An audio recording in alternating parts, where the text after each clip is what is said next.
नमस्कार दोस्तों, मैं आपका भाई स्मार्ट राजू चौरसिया। आप लोग हमारे चैनल पे जुड़िए और हमारा गाना सुनिए। और गाना है भक्ति गाना कि तू ही तो माई हऊ, तू ही जगदम्बा हऊ, तोहरा के नाम लेके कैसे हम बलाई हो। अरे आवो माई आवो आवो जिला गोरखपुर में, अरे आवो माई आवो आज जिला गोरखपुर में। कि तू ही तो माई हऊ, तू ही जगदम्बा हऊ, कहत कैसे हम नाम लेके बलाई हो।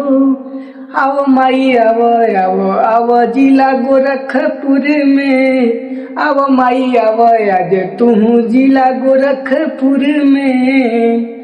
कैसा लगा गाना भक्ति कमेंट में बताइएगा, और अच्छा लगेगा तो भाई लाइक भी करना और चैनल को सब्सक्राइब भी करना है।